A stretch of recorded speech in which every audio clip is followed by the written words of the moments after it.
जिंदगी में कभी कभार अजीबोगरीब चीजें हो जाती हैं। कुछ अच्छी होती हैं, जैसे रास्ते में $20 मिलना, और कुछ इतनी अच्छी नहीं, जैसे डेट पे जाते हुए ट्रैफिक में फंस जाना। और फिर कुछ चीजें ऐसी होती हैं जो बिल्कुल ही अजीब होती हैं। ऐसा ही कुछ मेरे साथ एक मंगलवार की सुबह हुआ। धूप खिली हुई थी, चिड़ियां चहचहा रही थीं और मेरा पेट गरज रहा था। मेरा बहुत मन कर रहा था जेली डोनट खाने का। तो मैं हंसते हंसते डैंडी डोनट्स की तरफ चल दी। दुकान का दरवाजा खोला तो खुशबू से ही मेरा मन झूम उठा। मैं काउंटर पर गई और रंग बिरंगे पेस्ट्री देखने लगी। मेरा दिल बैठ गया।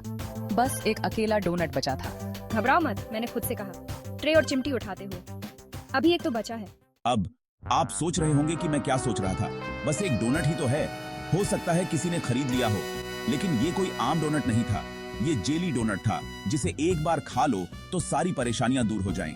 इस डोनट के रहस्य को सुलझाने के लिए मैं वापस काउंटर पर गया। एक्सक्यूज मी, मैंने बरिस्ता से कहा।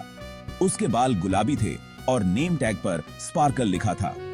मैंने देखा कि बस एक ही जेली डोनट बचा है। क्या यहाँ कोई पहले आया था? क्या गिच सैम के एक है? असल में उसने धीरे से कहा, आज हमारे पास जेली डोनट थे ही नहीं, कल ही खत्म हो गए।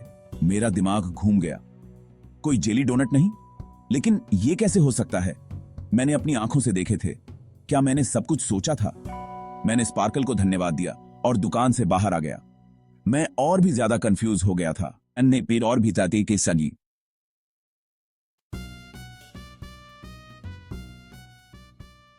जैसे ही मैं सड़क पर खड़ा हुआ, मुझे एहसास हुआ कि मेरे पास दो ही रास्ते हैं, हार मान लूं या फिर शेरलॉक होम्स बन जाऊं।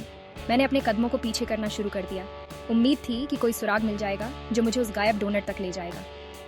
क्या मैंने उसे रास्ते में कहीं गिरा दिया था? ये सब सोचकर ही अजीब लग रहा था, लेकिन मुमकिन था।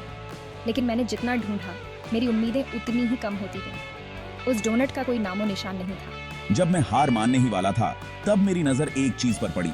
वो एक छोटा सा सफेद चूरा था जो दो पत्थरों के बीच में फंसा हुआ था। मैंने नीचे झुककर उसे ध्यान से देखा। वो पक्का डोनट का चूरा था। मेरा दिल जोर से धड़कने लगा। यही तो था, यही वो सुराग था जिसका मुझे इंतजार था। मैंने ठान लिया था कि मुझे अपना डोनट ढूंढना है। मैं उस चूरे के पीछे पीछे शहर के पार्क तक पहुंच गया और वहां एक बेंच पर एक आदमी बैठा हुआ था और एक आधा खाया हुआ जेली डोनट उसके हाथ में था। मेरा खून खौलने लगा। ये लो, डोनट चोर रंगे हाथों पकड़ा गया। मैं गुस्से से उसके पास गया। एक्सक्यूज मी, मैंने कहा, शांत रहने की कोशिश करते हुए। लेकिन मुझे लगता है कि आप जो डोनट खा रहे हैं वो मेरा है। वो आदमी हैरानी से मेरी तरफ देखने लगा। आपका डोनट? उसने कहा। उसकी आवाज अजीब सी थी। मैं आपको विश्वास दिलाता हूं मैडम, ये मेरा डोनट है। मैंने इसे आज सुबह ही बेकरी से खरीदा है। लेकिन ये नामुमकिन है, मैं हकलाने लगी। आज सुबह उनके पास कोई जेली डोनट नहीं था।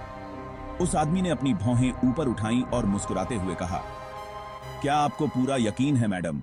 मैं उसे देखती रही। मेरा दिमाग बहुत तेज चल रहा था। क्या वो सच कह रहा था? क्या मुझसे कोई गलती हो गई थी? मैंने उसकी बात मानने का फैसला किया और वापस डैंडी डोनट्स चल दी। जैसे ही मैं बेकरी के पास पहुंची, मुझे कुछ अजीब लगा। दुकान का दरवाजा, जिसे मैंने पहले खुला छोड़ा था, अब बंद था और खिड़की से मैं स्पार्कल को देख सकती थी। वो बहुत जल्दी जल्दी काउंटर साफ कर रही थी। मैंने दरवाजा खोलने की कोशिश की, लेकिन वो बंद था। मैंने खटखटाया, लेकिन कोई जवाब नहीं आया। आखिर हो क्या रहा था? मैंने खिड़की से झांकने का फैसला किया। तभी मैंने उसे देखा। वहां बेकरी के एक कोने में एक छोटा सा बिल्ली का बच्चा था, जिसकी आंखों में शरारत झलक रही थी। वो एक बिल्ली थी और उसके मुंह में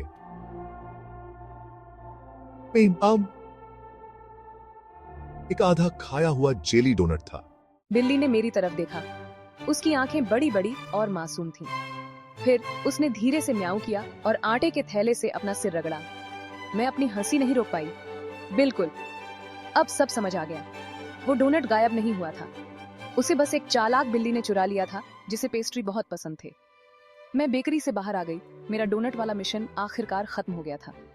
मेरे पास डोनट तो नहीं था, लेकिन मेरे पास सुनाने के लिए एक कहानी जरूर थी, और कभी कभी ये उससे भी बेहतर होता है। मैंने उस दिन ये सीखा कि हर चीज वैसी नहीं होती जैसी दिखती है।